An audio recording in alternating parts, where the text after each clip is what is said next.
Wah, dah lama abang tak nampak Yah suka macam ni. Mestilah suka bang. Dah 2 tahun.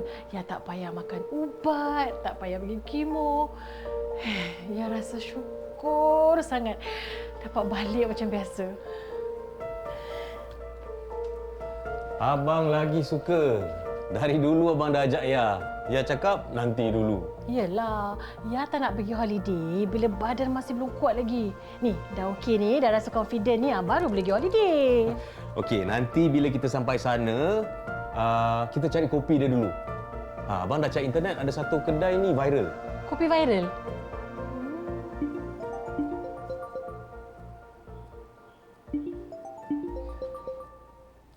Hello, speaking.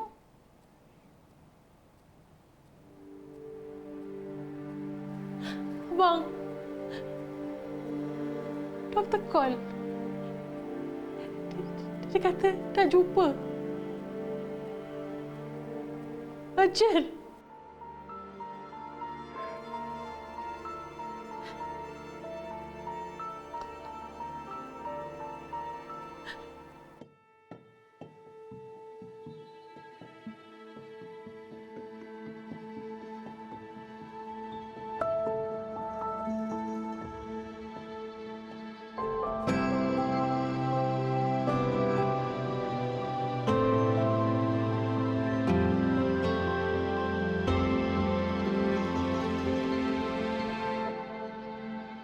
Salam sejahtera semua, bersua kita dalam satu lagi episod Pelita. Kusangka panas sampai ke petang, kiranya hujan di tengah hari. Begitulah suratan takdir. Ujian yang hadir terkadang langsung tidak dijangka. Apatah lagi bagi pesakit barah yang berjaya mengatasi serangan penyakit tersebut. Hanya untuk berdepan gelombang serangan yang kedua. Apakah punca sebenar berlakunya barah berulang? Bagaimana pesakit dan golongan penjaga boleh bersama menghadapi detik-detik sukar ini? Kita juga akan bertemu individu-individu yang mengalami perjalanan serupa dan mereka yang menghulurkan sokongan untuk pesakit barah ini. Sekilas kisah salbiah yang telah kita saksikan tadi, bagaimanakah penerimaannya atas berita yang diterima? Kita saksikan sambungan kisahnya dalam Jalan Pelita. Abang, Sabar. Bawa bertenang. Ini baru diagnosis pertama. Belum confirm lagi. kalau kena lagi macam mana? Dulu doktor cakap dah settle. Cancer survivor. Habis sekarang macam mana? Sabar. Bagusnya sekarang ni, dia mula-mula dah bagi tahu kita. Jadi kita ada masa untuk lebih bersedia. Dengar tak? Abang akan ada sentiasa di sisi Ya. Kita pernah kalahkan dia sekali. Ya, jangan risau.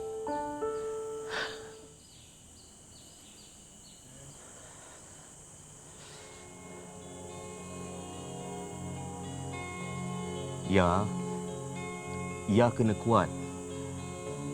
Ya jangan ketepikan abang. Kita teruskan dengan rancangan kita pergi ke Turki. Macam gini, abang masih nak fikirkan pasal holiday? Abang fikirkan pasal diri abang aja. Kat sana, kita tenangkan fikiran kita. Kita pernah lalui benda ni dulu. Kita boleh hadapi benda ni sekali lagi. Senanglah abang cakap. Bukan abang yang hadap semua ni.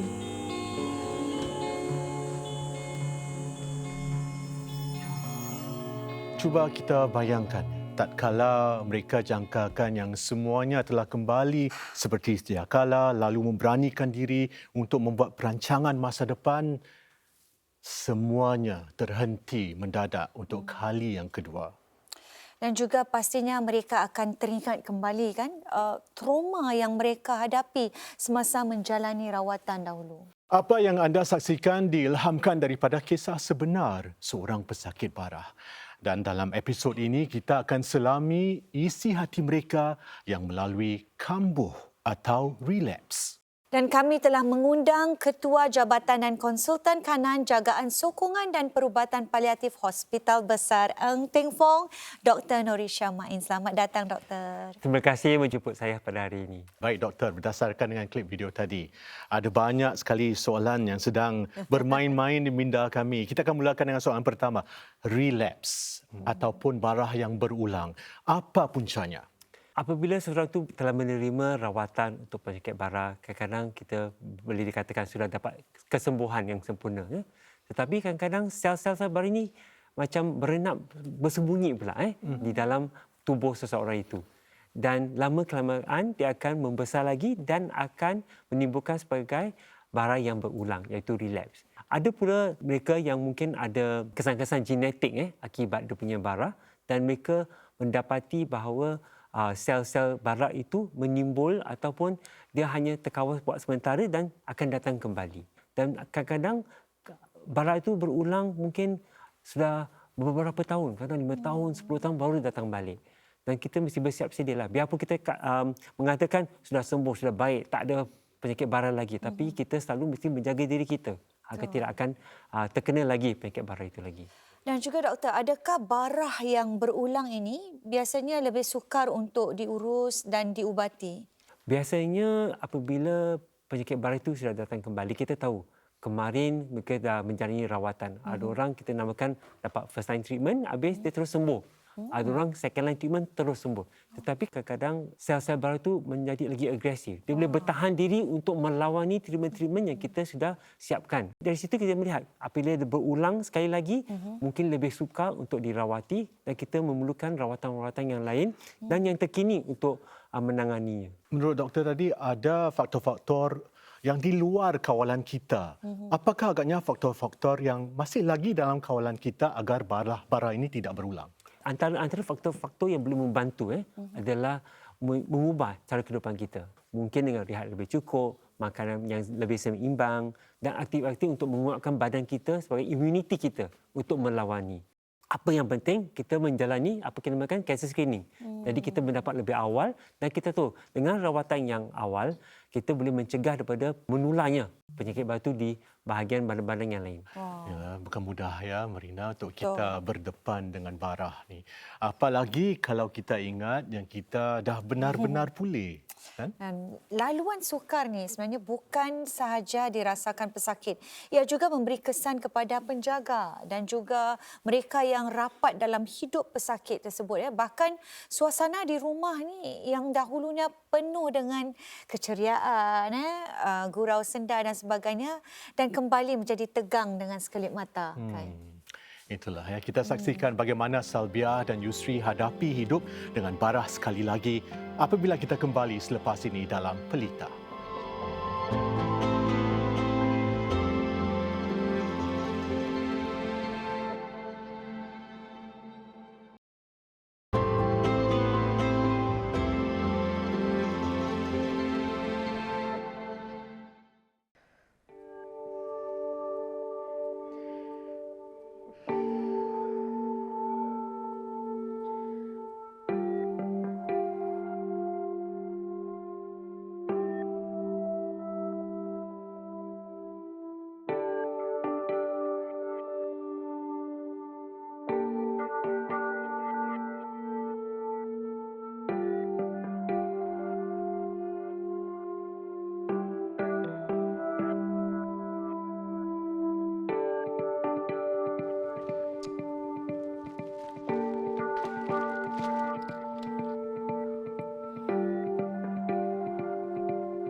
Ya.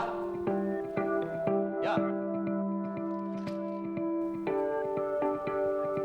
Ya. Ada apalah? Awak nak apa-apa tak? Saya nak order makan ni. Orang tengah sakit. Awak sibuk tanya pasal makanan.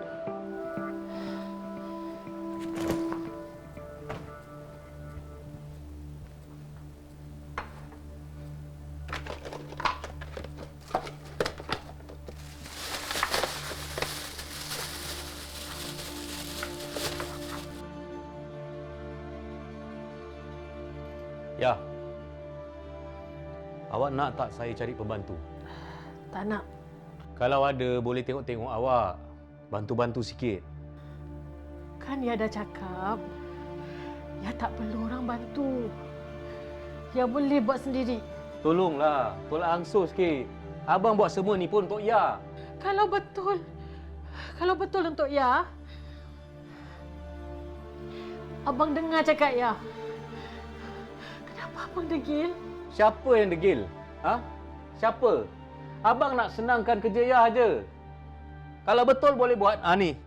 Bersihkanlah. Takkan susah sangat nak buat ni semua. Orang kan sakit.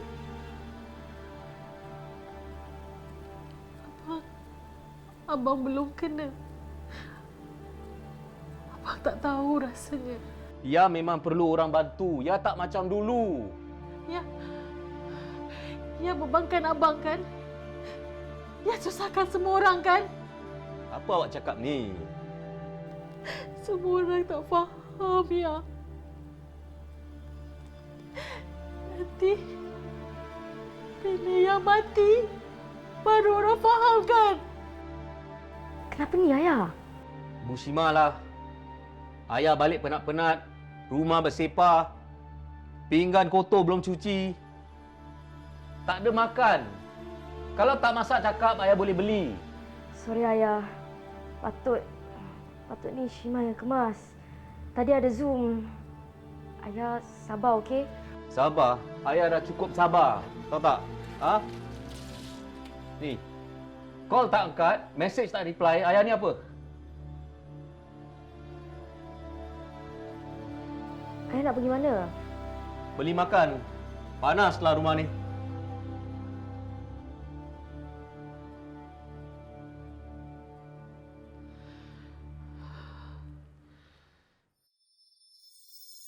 Doktor, kalau kita lihat secara keseluruhan, golongan penjaga juga akan terkesan sama apabila barah berulang menyerang pesakit, kan? Apakah cabaran-cabaran yang dialami penjaga seperti Yusri, khususnya bagi kaum suami? Antaranya ada ketidakpastian pasal bagi dia sebagai penjaga perlu mengambil alih di mana dia perlu membantu lebih di rumah. Dan selain itu dari segi rawatan, dia pun mengalami masalah dari segi ketidakpastian. Adakah ini diagnosis ni betul ke berulang barah? Dan seterusnya dari segi prognosis dia pun tak tahu adakah pesakit itu akan respon pada rawatan yang akan diberi pada dia pada masa depan. Dan seterusnya kita melihat dia punya impak kepada psikologi pesakit.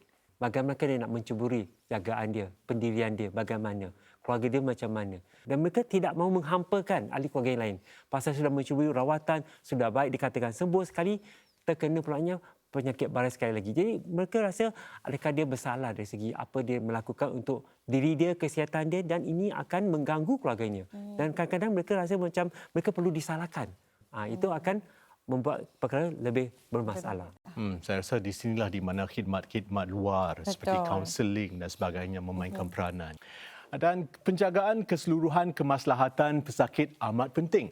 Sebab itu pesakit dianjurkan supaya memikirkan tentang penjagaan paliatif ataupun ACP, Advanced Care Planning atau perancangan penjagaan awal, dan LPA atau Lasting Power of Attorney.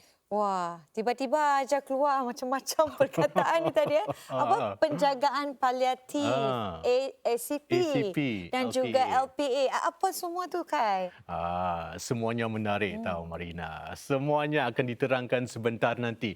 Buat masa sekarang, kita perlu tahu bahawa sokongan buat pesakit bukan terhad pada nilai material, rawatan ataupun sokongan praktikal. Sokongan juga merupakan usaha untuk memastikan pesakit didengari, difahami dan diberi ruang. Ayuh kita ikuti salah satu usaha ini. Terkadang dalam melalui hidup dengan barah, akan tiba masanya untuk berbincang hal yang sukar. Untuk mengekalkan kualiti hidup pesakit barah dan mungkin juga membuat perancangan untuk akhir hayat. Dan Cik Rahma Anis mengambil langkah berani untuk memulakan perbincangan ini. Mengapa Cik Rahma rasa perlu bagi seseorang tu untuk berbincang tentang penjagaan akhir hayat? Waktu saya dalam ICU, saya tak boleh bercakap, tak boleh bernafas apa semua. Kebetulan sepupu saya datang, doktor suruh dia sign. Barulah dia orang buat operation. Jadi sejak tu saya bilang saya akan buat perjanjian ini untuk kesenangan saya belakang hari. Di Iron Society ni kami tidak secara langsung memberikan penjagaan paliatif kerana itu semua dah diberikan di hospital atau hospice. Tapi apa yang kami lakukan ialah melalui program-program aktiviti yang kami adakan di sini, semuanya bertujuan untuk meningkatkan kualiti hidup.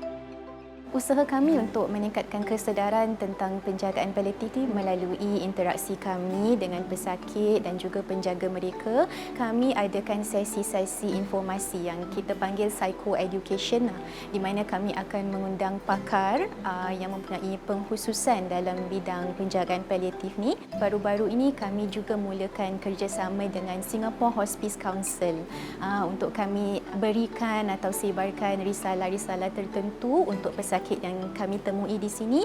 Jadi kesedaran dan pemahaman mereka tentang penjagaan paliatif tu boleh bertambahlah. Sejak saya sakit ni, saya selalu suka marah-marah dengan suami saya.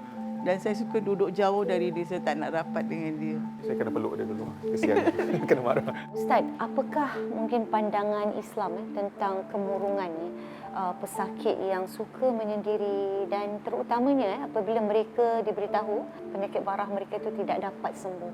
Mungkin bila kita dengar khabar ahli keluarga kita ke teman-teman yang menghadapi penyakit yang serupa ini, kita sendiri rasa sedih. Ya, apatah lagi orang yang menghadapi itu sendiri. Kalau boleh janganlah kita terlalu menyendiri, tetapi apa yang kita perlukan pada ketika ini adalah silaturahim itu.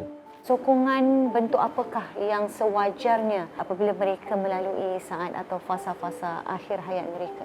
Mendampingi mereka ataupun memberikan peluang untuk mereka meminta bantuan daripada kita sekiranya mereka perlukan, mengingatkan mereka akan sumbangan-sumbangan yang telah mereka lakukan dalam hidup. Kerana mungkin pada fasa terakhir ini banyak akan rasa kesal yang mereka tidak melakukan lebih banyak daripada apa yang sepatutnya. Itu saya rasa antara yang boleh membantu. Jadi apakah keputusan yang Cik Rahma buat setelah perancangan ECP itu? Bila saya dah berbincang dengan anak-anak, mereka semua agree, hati saya rasa lapang pasal semuanya dah diaturkan. Anak-anak tak perlu risau pasal mereka juga punya keluarga sendiri. Selagi berdenyut nadi, setiap individu pasti berharap agar segala keinginan dan hajatnya akan tercapai. Begitu juga buat seorang pesakit barah. Skim di Hujung Pelangi ini sebenarnya bermula pada tahun 2015. Kami dapatkan apa yang pesakit mahukan dan kami ada peruntukan dana untuk tujuan ini. Jadi terutama sekali untuk pesakit yang kurang kemampuan dari segi kewangan, dana ini sangat-sangat membantu. Jadi apa yang mereka ada tu simpanan boleh mereka gunakan untuk tujuan lain lah. Peruntukan tu agak terhadlah. Kami hanya boleh tunaikan mungkin paling banyak pun 3 permintaan dalam setahun. Antara penerima yang pertama ialah Allahyarham Encik Rosli lah nama dia. Dia ingin sangat membawa isterinya untuk kembali ke kampung halaman isteri dia. Jadi di situlah kami peruntukkan dana supaya Allahyarham Encik Rosli, isteri dia dan anak-anaknya dapat mengunjung keluarga di kampung dan juga dapat luangkan masa bersama selagi Encik Rosli masih adalah pada waktu itu.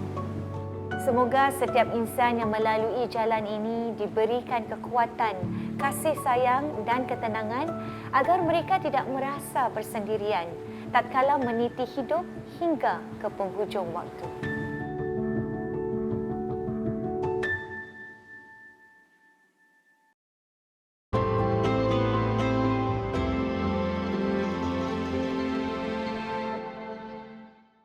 Selamat kembali ke Pelita. Setulus ikhlas, saya ingin mengucapkan terima kasih kepada Serenity Cancer Care atas inisiatif menjalankan skim di Hujung Pelangi yang kita saksikan sebelum berehat tadi. Dan tidak lupa juga kepada Iron Society kerana menyediakan khidmat sokongan yang benar-benar dapat membantu dan meningkatkan mutu kehidupan para pesakit barah kita. Tepat sekali. Dan kami mengalu-alukan kehadiran peguam dari Abdul Rahman Law Corporation, Encik Abdul Rahman, untuk berkongsi kepakaran beliau bersama-sama dengan Dr. Nur Hisham. Selamat datang, Encik Abdul Rahman. Dan sebelum ini kita telah pun saksikan Salbia yang menunjukkan tanda-tanda kemurungan dan juga suaminya tadi Yusri mengalami tekanan penjaga. Dan mari kita saksikan sekarang ini kisah selanjutnya.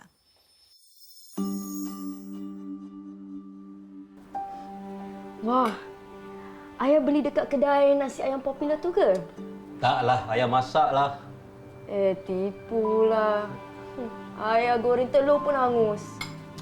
Itu dulu. Sekarang ayah dah tak ada masak tau. Ya, ni abang tak 2 senduk. Kalau nak tambah, ya cakap. Okey? Ayah masak ni mesti ada yang special. Ya. Hari tu abang ada jumpa doktor. Disarankan rawatan paliatif untuk ya. Abang fikir kan? Bang, ia bebankan abang kan? Ia bebankan semua orang. Janganlah cakap macam tu. Okey, tak apa. Nanti abang jumpa doktor, berbual dengan dia lagi. Ibu, kita terus cuba, okey? Kita cari jalan. Jadi, ibu tak rasa sakit sangat. Syima nampak kan? Ubat-ubat yang ibu makan. Semua prosedur yang ibu kena lalui. Ibu tak baik. Ibu makin teruk. Sebab itu, kita disarankan jagaan paliatif untuk Ya. Ya. Abang sayangkan Ya. Syima sayangkan Ya. Kita nakkan yang terbaik untuk Ya. Untuk apa, abang? Apa bezanya? Ibu, Syima akan sentiasa ada di sisi ibu. Ibu dah tak kuat. Ya dah tak boleh, bang. Ya dah tak boleh. Ya dah tak tahan lagi.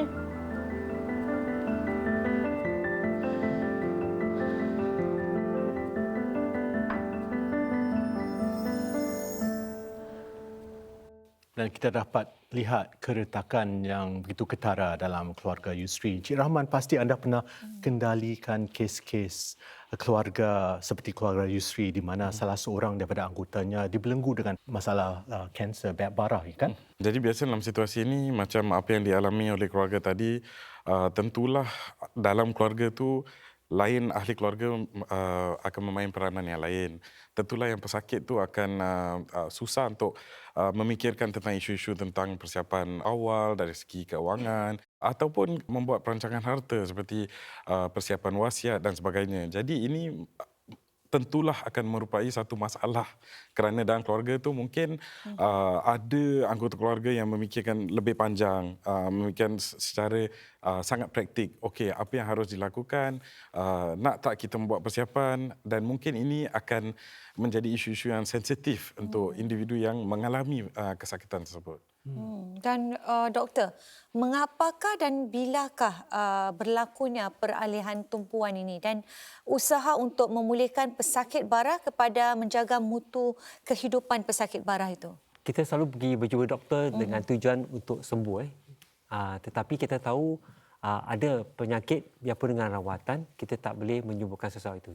Apabila rawatan itu tak boleh menyembuhkan, kita perlu menumpukan perhatian kepada mungkin mutu kehidupan.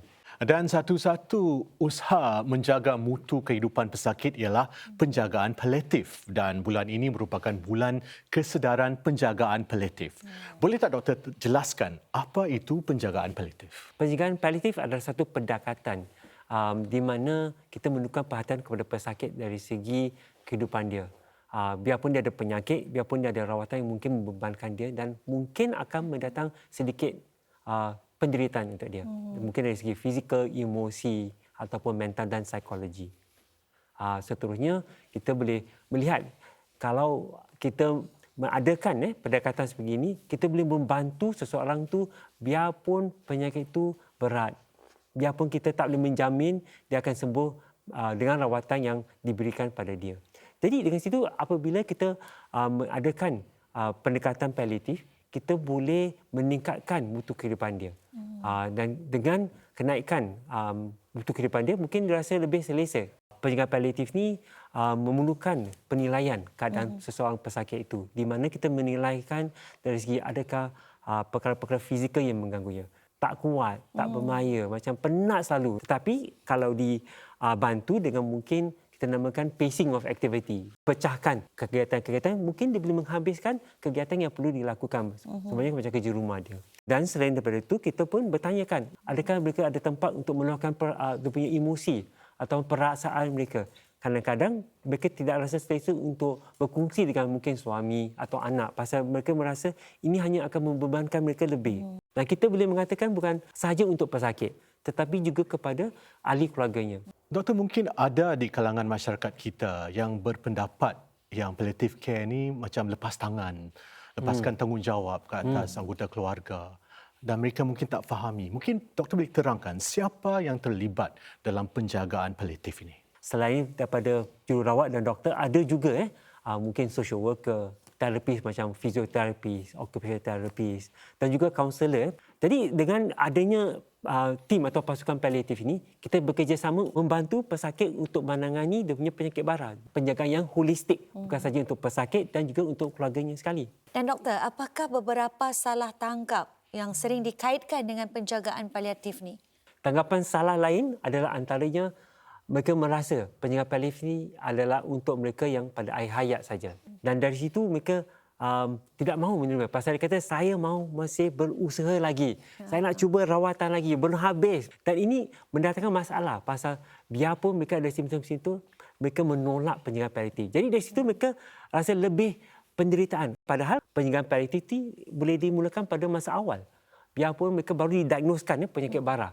Kita boleh membantu mereka dari segi kawalan simptom-simptom akibat penyakit dan juga rawatan. Ada yang merasakan bahawa apabila mereka menerima penjagaan paliatif, rawatan-rawatan aktif yang lain akan dihentikan. Ini adalah tanggapan yang memang salah. Biarpun ada penjagaan paliatif, rawatan aktif seperti kemoterapi, radioterapi ataupun rawatan dengan antibiotik pun masih boleh diteruskan. Mereka boleh dijalankan secara serentak bersama penjagaan paliatif. Sekarang daripada penjagaan paliatif kita nak beransur kepada ACP ataupun Advanced Care Planning ataupun perancangan penjagaan awal. Mungkin doktor boleh jelaskan ACP. Apa itu ACP? Penjagaan perancangan awal ni sebagaimana nama dia, kita merancang awal-awal lah sebelum terjadinya apa-apa. Apakah yang mungkin terjadi? Kita kehilangan kewarasan kita. Jadi apa yang kita mahu tak orang tahu. Hanya kita tahu diri sendiri. Tapi dengan perancangan penjagaan awal ni, kita boleh berbual atau berbincang dengan ahli keluarga agar mereka tahu inilah hasrat kita dari segi rawatan dan jagaan kita. Bagaimana ACP boleh membantu pesakit bara? Rawatan untuk penyakit bara ni banyak. Tapi mengikut pesakit itu, kalau macam mungkin ada kesulitan akibat penyakit bara itu, mungkin bara itu termasuk kepada otak, hilang kewarasan. Mungkin dia kata bila masa itu dah terjadi, dia pun mahu dijaga dengan secara lain daripada masa sekarang. Jadi dengan ada ACP ini, ahli keluarganya akan tahu inilah apa yang dia mahu. Mungkin dia kata, kalau saya tak boleh makan, jangan masukkan tiup. Kalau kita tahu ini adalah hasrat pesakit, membantu. Jadi ACP ini sebenarnya ia meringankan beban orang-orang yang kita sayangi. Betul. Ya. Dan selain daripada ACP, dari segi undang-undang kita ada LPA ataupun Lasting Power of Attorney. Relevan dengan kisah Puan Salbiah tadi, salah satu instrumen perancangan yang boleh kita gunakan untuk meringankan beban ahli keluarga kita. Encik Rahman mungkin boleh terangkan dan jelaskan apa itu LPA. LPA itu Lasting Power of Attorney ataupun surat kuasa berkekalan di mana kita melantik satu ataupun dua orang untuk membuat keputusan untuk kita. Ini biasanya keputusan mengenai kewangan kita ataupun kebajikan kita, dari segi English kita panggil property and affairs ataupun kita punya personal welfare. Dan ini menyenangkan pihak-pihak untuk berkedepan untuk buat keputusan-keputusan tersebut untuk kita kalau kita sampai situasi di mana kita kekurangan mental capacity ataupun kita dah tak boleh membuat keputusan tersebut. Ini lain daripada ACP. ACP ini kita sendiri yang tulis, kita yang membuat pilihan. Kalau dalam situasi terjadi seperti berikut, apa yang kita inginkan. Dan deputy ataupun doni yang kita melantik dalam lasting power of attorney ini boleh membaca ataupun merujuk kepada apa yang ditulis dalam ACP tersebut untuk membantu doni tersebut dalam membuat keputusan untuk kita. LPA bukan sahaja untuk penyakit barat tetapi luas, ya. Kadang-kadang dalam situasi di mana individu mengalami kemalangan pun mungkin kalau dah buat LPA itu boleh come into effect. Jadi yang pentingnya kita melantik individu yang boleh membuat keputusan untuk kita kalau kita dah tak ada mental capacity. Wah, kita dah tahu tadi tentang ACP, kemudian LPA dan kita nak tanya lagi bagaimana LPA ini boleh membantu mengukuhkan lagi ACP untuk membantu pesakit bara. Okey, so LPA ini adalah satu dokumen dari segi undang-undang. Dokumen yang legally binding di mana individu itu dikuat kuasa untuk membuat keputusan. Dari FCP itu kita dah tahu keinginan pesakit. Dengan adanya LPA, doni yang dilantik itu boleh membuat pilihan. Dia diberikan kuasa dari segi undang-undang untuk membuat pilihan tersebut. Dan menimbulkan tentang jagaan paliatif, LPA dan ACP adalah sesuatu yang sangat sensitif. Bagaimana boleh ahli keluarga bincang perkara ini dengan pesakit? Akan kita tanyakan kepada para tetamu kita nanti. Dan sebelum kita berehat, mari kita berkenalan dengan profil pelita kita pada minggu ini.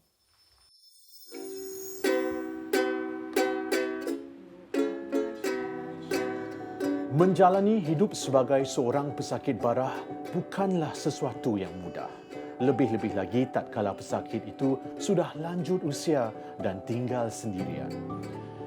Cik Rohana Saleh, seorang pesakit bara ovary, berfikir ke hadapan dan memilih untuk memastikan yang tahap kualiti kehidupannya terpelihara untuk hari-hari mendatang. Yang lepas Cik Rohana dapat tahu yang Cik Rohana ni mengidap kanser. Tak lama selepas itu, Cik Rohana berpisah dengan teman hidup Cik Rohana ni. Apa perasaan Cik Rohana semasa itu? Apa perasaan tu, tak ada perasaan apa-apa pun. Perasaan yang ada pada saya pada tu untuk proses lalui kesembuhan. Saya fikir nak baik dan teruskan kehidupan seperti biasa. Rasa sedih tu memang ada, tapi saya fikir apa yang datang ketika itu, besok usaha seterusnya saya akan menerima dengan rela hati. Apakah di antara cabaran yang paling berat yang harus Cik Rohana pikul sendiri? Pergi buat medical check up, pergi kemo dengan keadaan lepas kemo kita akan rasa mabuk, mual everything kan, kita balik sendiri, panggil teksi, tak boleh tidur. Semuanya sendiri. Tapi macam mana pun saya terapkan diri saya nak sembuh.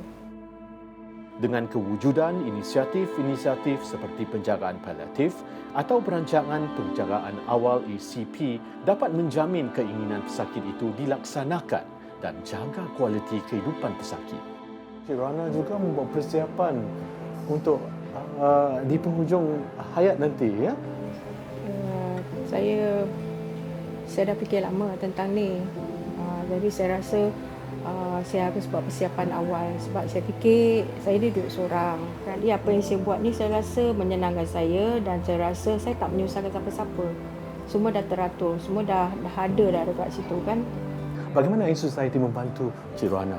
Daripada segi kaunseling, motivasi, bercakap, dan kita berjumpa dengan orang yang sama dengan kita. Pada saya, sokongan emosi ni sangat-sangat penting. Tanpa sokongan emosi ni, kita rasa kita dah macam tak ada harapan.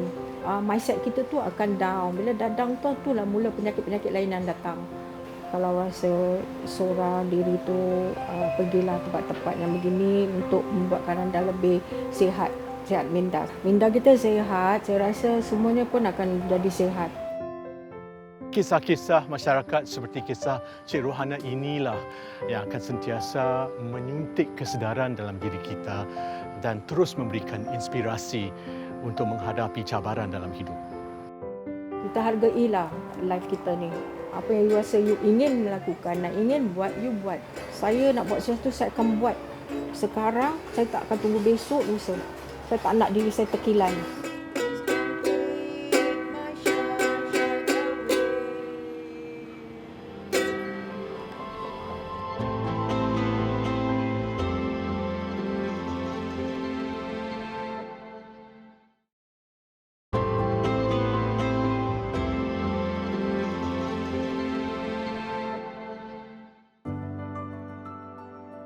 Terima kasih kerana masih bersama kami dalam Pelita. Kita akan teruskan perbincangan kita tentang ACP dan juga LPA.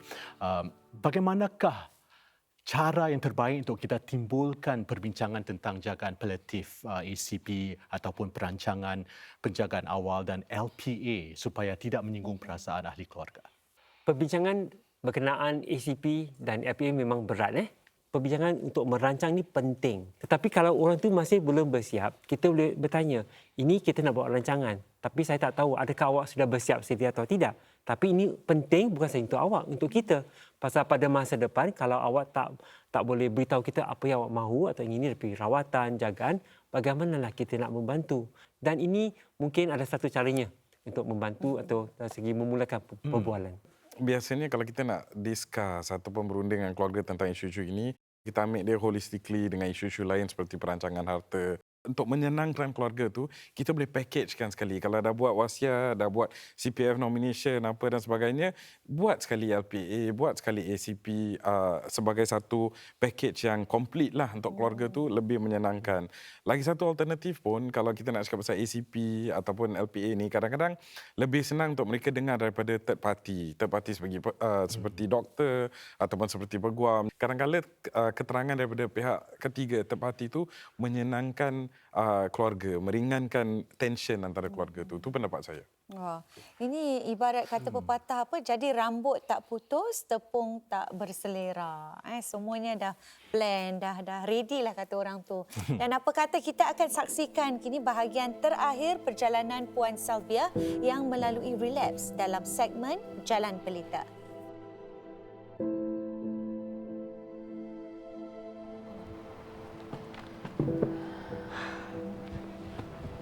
Abang, ya nak minta maaf abang.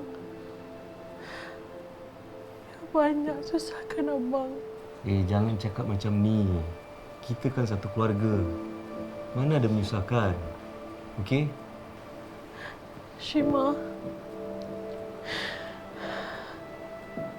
kalau ada apa-apa jadi pada ibu, tolong jaga pokok cili ibu. Nanti dah boleh petik, Shima nak masak ayam goreng berempah. Shima dah belajar macam mana nak masak. Nanti kita makan sama-sama, okey? Ya. Dah 6 jam. Makan ubat sikit. Abang tahu kan, yang ubat tu tak boleh, tolong ya. Tahu, tapi tetap kena makan juga. Jadi badan tak sakit. Shima, ibu tak nak. Abang tak kerjakan hari bang. Tak. Kata bos. Bila masa boleh tak kerja? Kalaulah ya tak sakit, ya boleh temankan abang pergi Turki. Dahlah itu hari kena cancel. Sayang duit tu. Tak kisahlah. Abang lagi sayangkan Ya.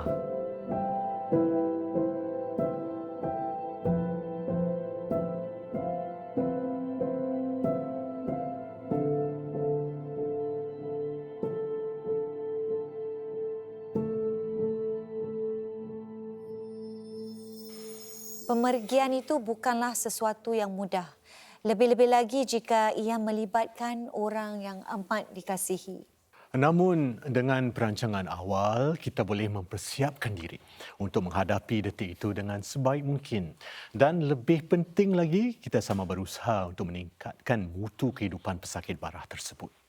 Dan untuk perbincangan terakhir ini, kami mengalu-alukan kehadiran Ketua Pegawai Eksekutif Iron Society. Ini dia siapa lagi orangnya, Dr. Haji Muhammad Yusof Ismail. Kalau tadi kita lihat tentang harta peninggalan selepas berlakunya kematian, dan dari sudut undang-undang pula, apa itu wasiat dan bagaimana wasiat boleh meleraikan sebarang keresahan yang mungkin akan muncul bagi keluarga? Jadi memanglah bagus dari segi undang-undang untuk kita buat persiapan awal, kita lakarkan wasiat untuk kita membuat beberapa perkara. Antaranya yang pertama sekali kita melantik eksekutor ataupun orang yang akan menjadi pemegang amanah dalam wasiat tu untuk menjalankan semua tugas-tugas kita bila kita dah tak ada. Ini termasuk mengendalikan keuangan kita, memastikan yang wang-wang yang kita tinggalkan, harta yang kita tinggalkan tu dibagikan kepada pewaris kita, keluarga kita dan mereka mendapat wang ataupun aset tu dengan secepat mungkin.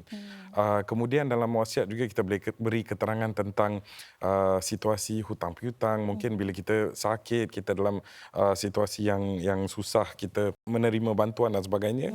Dalam wasiat tu adalah opportunity yang terbaik untuk kita memberikan keterangan. Jadi esok lusa bila kita dah tak ada, kita elakkan fitnah, elakkan daripada tuntutan-tuntutan yang tak ada asas dan sebagainya. Semuanya kita senaraikan. Akhir sekali tentulah tentang pemberian harta tu. Misal kata di Singapura ni melalui AMLA dan sebagainya, memang pemberian harta melalui hukum faraid. Jadi kita mungkin nak dapatkan nasihat, memahami secara lebih mendalam. Hanyalah dengan persiapan awal, semua ni boleh dilakarkan dalam wasiat dan sebagainya. Wow. Semuanya sangat jelas. Dan juga bagi Ain Society sendiri, peranan Ain Society dan pengalaman Dr. Haji Yusof sendiri tentang bagaimana dalam memberikan sokongan kepada para pesakit barah ini dan juga keluarga. Peranan Ain Society dalam setiap pesakit bila menghadapi saat-saat akhir tu, satu ialah kami ingin memudahkan, meringankan apa bebanan pesakit dan keluarga mereka. Kami ada satu skim yang kami panggil di hujung pelangi bagi pesakit dewasa. Yang mana mungkin di saat-saat ujung penghujungnya beliau ada impian, ada sesuatu yang belum ditunaikan. Dan untuk kanak-kanak kami panggil skim di Lembayung Pelangi. Yang mana kanak-kanak ini bolehlah kan untuk kali terakhir ke mana.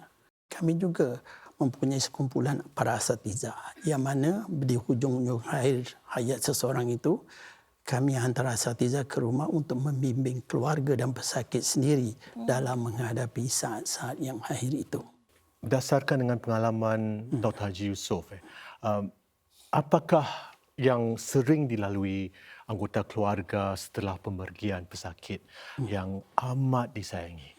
Apabila kematian seorang suami, balunya isteri, walaupun dalam keadaan kesedihan, selalunya yang kita perhatikan ialah mereka seolah hilang arah, hilang fungsi. Kerana apa? Selama ini menjaga pesakit, mandikan, memberi ubat dan sebagainya. Dan bila ketiadaan pesakit itu, beliau hilang arah, dah hilang fungsi, tak tahu apa nak buat dalam kehidupan. Yang ada kalau katakan pesakit bara itu di tahap lanjut, baru didiagnos, meninggal tak lama kemudian, mereka terkejut. Dan kerana kehilangan. Dan mereka amat sedih. Bagi wanita yang dalam grieving atau bereavement ni kan, dia lebih mudah sikit, banyak menangis, lebih senang untuk mengekspresikan kesedihan dia. Dan sokongan kumpulan sokongan amat membantu. Berbeza pula dengan kaum lelaki. Kalau kaum Adam kehilang isteri, mereka payah untuk nak mengekspresikan kesedihan mereka. Tapi yang paling payah sekali ialah kalau ibu bapa kehilangan anak. Kadang-kadang ibu dan ayah dengan ibu ni tak boleh bertentang mata. Kerana seolah perasaan berasa salah, menyalahkan antara satu sama lain. Ini mungkin dari keturunan awak yang menyebabkan anak kita kena bara. Mungkin daripada keturunan awak dah bergolak. Di situ peranan inisiatif yang mana kita menenangkan keadaan. Dan kadang-kadang kita kenalah buat yang kita panggil respite care. Respite care tu kami beri sedikit wang, pergilah sekejap. Mereka perlukan sokongan, bimbingan dan juga guidance dalam mereka menghadapi kesukaran ini. Wow. Saya. Itulah di antara pelangi-pelangi yang dapat Ain Society sumbangkan kepada mereka, para pesakit bara dan juga keluarga tu tadi. Maka diharapkan segala maklumat yang telah dikongsi ini dapat membantu kita dalam membuat pilihan yang baik dan sesuai demi kemaslahatan semua pihak yang terlibat. Terima kasih sekalung budi buat Dr. Haji Yusof, Dr. Nur Hisham dan juga Encik Rahman kerana sudi bersama kami.